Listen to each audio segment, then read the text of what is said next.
Hey friends, it's me, Renee Bradshaw, and then Raven and Shadow back here. My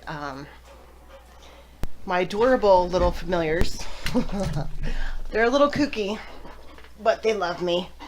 Um, you, if you get like a audio reading from me, you might sometimes hear them in the background, or for some reason the past life readings they get really hyper. So um,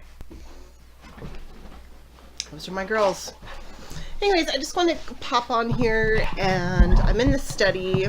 It's like my office slash a guest bed that we put in here for my mother-in-law, my mom, when they come to visit this year, because usually it's the guest room. Hey girls, the guest room is in the basement, and it's just too cold down there this time of year for them. So we put that in here, and then we have like the library. So you'll see like all the kids' books right here behind me. So I just wanted to come on here and say goodbye 2017. It's been a really good year for me. I feel like, a lot of us are right now are focused on 2018, what 2018 holds. And I just wanted to take a minute and say thank you to 2017. It was a really big year for me. First of all, like January 1st, silly girls. January 1st, I really came out of that broom closet, something that I've been in for about 20 years. Very small inner circle knew I was a witch. Even smaller than that knew what it meant to me. So that was something that I came out this year and really started to share and express. And I probably within the first few months of really being out there and feeling free. Hey, girls. Hey. Hi. Yes. Feeling free and stuff is when I've had like a lot of Raven. So, they're more interesting than me to look at. So since I've really let myself, my freak flag fly, my witch flag fly, I feel as though since the beginning of 2017, when I really let myself express who I am spiritually with more than just my innermost circle, I have felt like a huge growth in my 2017. Big year for me. I had a big spiritual growth, huge connection I felt with the goddess, with the spirits around me. In the early spring, actually on Easter Sunday, we lost my grandpa in my family, and it was a moment. He was a big personality, a big part of this family, and when so a few days before we lost him, we knew he wasn't doing well, and he's the kind of guy, he always had like a certain smell about him. There was that certain soap, cologne, shaving cream. For years, tobacco was in the mix. All these scents that were part of him. Pastrami. It's like, and the day before he passed, I smelt him in the room, and I said, Guy, I said, we're okay. Chris is taking care of us, and we're going to be fine. I don't think he was waiting on me to tell him that, but it probably did help when he decided to finish his journey. So that was a big moment there for me as well, down the spiritual growth. I felt like that was a moment I was able to share with my family and finally start to feel like I can go to them and express things with them about my life, and there wasn't as much judgment as there had been like 10, 20 years ago when I tried to talk to them about these kind of things. So that was good, and that really helped too. And then a couple months ago in September, I opened my Etsy shop to do tarot readings. Now, I honestly opened the shop with the idea of making some mad money and having fun, because I love doing readings. They were getting really like on point, especially visually, and I was hearing things, and so I thought, let me do this. Let me make a few bucks here and there. Well, I've done so well that I've been able to send my youngest to preschool, which is awesome because she really needed that interaction and that stability in her life. And then also, as a full-time writer, um, I was having a hard time once she kind of gave up the whole nap situation. I was having a hard time fitting in my writing again, but it's still a huge part of my life. So I was having to give up like evening time, when my husband and my older daughter were home, so they could take care of her to go write. And so wasn't getting like a lot of family time. So I feel like a lot of that, girls, come over here. You don't need to fight under the tripod. So I feel like a lot of that definitely helped work together and make my 2017 amazing. So one thing I did for my writing was, first thing in 2017, I said goodbye to Cora Davies, which some of you may or may not know. I spent about a year writing contemporary romance under the name Cora Davies. And I really had a blast. I really did. And I learned a lot about myself, a lot about the writing, a lot about self-publishing. And a lot of the reason why I did these was because I had these stories in me, but they weren't as close as like my sci-fi or fantasy or horror stories. And these were something that I could write, put out, kind of practice the whole self-publishing as far as formatting and where to publish and how to do it. Puppies. So I felt really good about this that I did, but they weren't my true passion. My true passions were definitely sci-fi, horror, and fantasy, and I pushed those aside because I was scared of really releasing those into the world and really hearing what people thought of me and my writing and my stories and my imagination. So I really pushed those stories away for years, and I went to this whole Cora Davies, which I will never regret. I feel like I learned a lot of lessons. I had a great year doing that. One thing I did see during doing that was my income was growing with each new book I put out. And I think with the romance especially, they have that whole Kindle Unlimited, and that was a good way to make money on those books. And I was starting to see where I could use my passion as a writer and use that I always thought I was born to do and make money. Well, when I put that aside and moved into my true calling, it may not be quite as popular or prolificent. Maleficent. What? Okay. It doesn't sell as hotly for no names, I'd say, on Amazon as romance, but that's okay because I'm doing my passion. I put out The Reborn Forest in February, and then I spent the year working on fixing up a first draft that I'd written, sending it around to readers, other writers.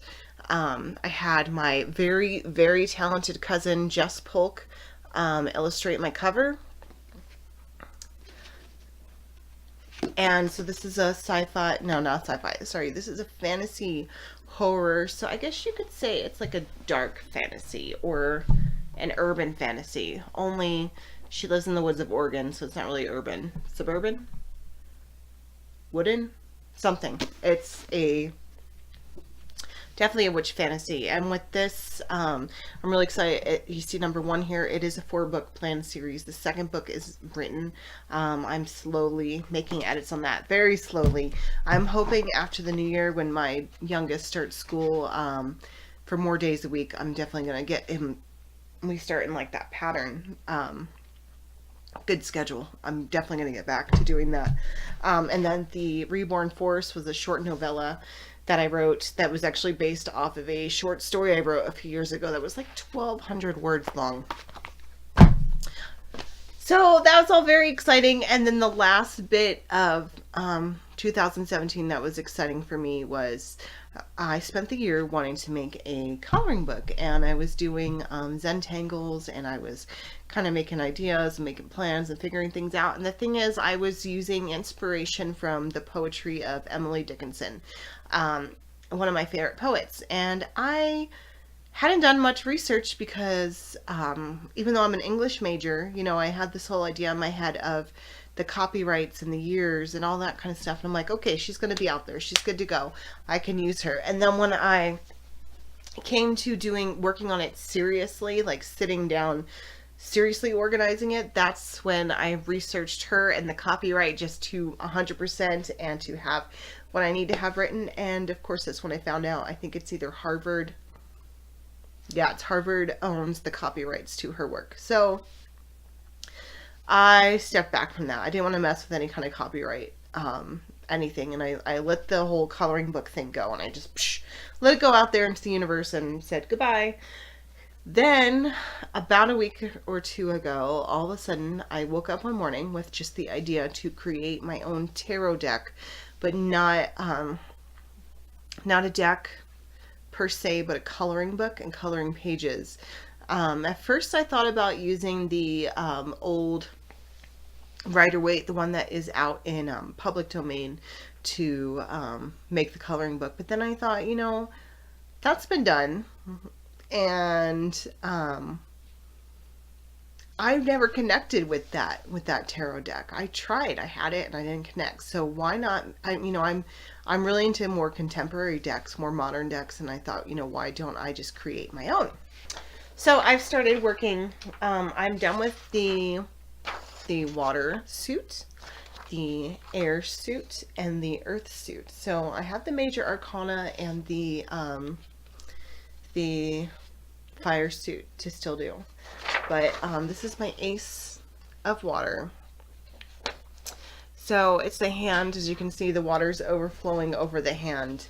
To me, this was a lot of just this natural resource issue that we're running into now, where we are starting to run out of resources. And I thought of this hand, like taking the water, like it's just flowing over the side because there's such an abundance of it. You know, it's such a difference from what we have now. But this image just really solidified what this card means to me. Just that overflowing, that excess, you know. So the plan is I'll be doing a printable coloring book that I'll be selling through my Etsy shop, and then I will also be doing a printed, like a book that you buy over on Amazon through CreateSpace, because I worked with CreateSpace to do all my paperbacks here, and I really like them. I found them easy to work with, so I'll be going that route for the coloring book. But that is something that I'm hoping to have the PDF downloadable coloring book out sometime within the next few weeks, early 2018, as well as the paperback book, but it will just depend on that formatting issue when I'm going into that. So the other plan for that coloring book is not only to have the pages to color, but also across the page will be a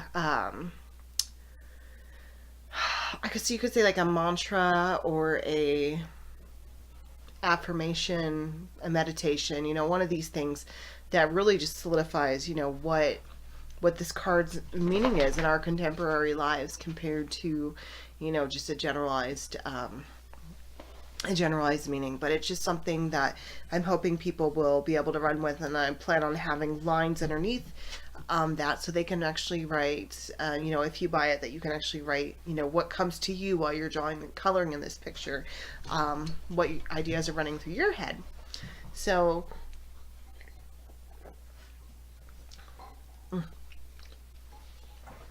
cold coffee. So that's my 2017. Was super excited. It was really good.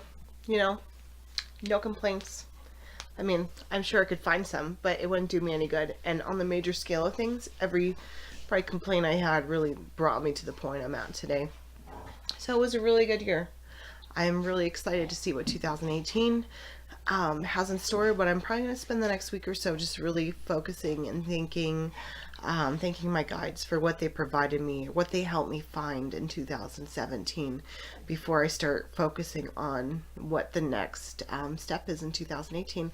But I really appreciate you coming by and watching this video. and meeting my dogs and looking at my books and hearing me ramble. So it was great to talk to you guys, and maybe I'll try to do more of these headshot videos throughout this next year. You know, a lot of times when I get on here to do a video, it's to just do a reading, and I kind of forget I have a face too, and I probably could talk about what's going on other than that.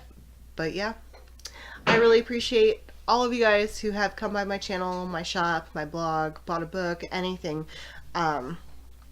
You know, just watching this video, I really appreciate the support. So I hope you guys had a beautiful 2017 full of gifts, and I can't wait to see what 2018 does for all of us. Okay, have a really blessed day. Bye, guys. Raven.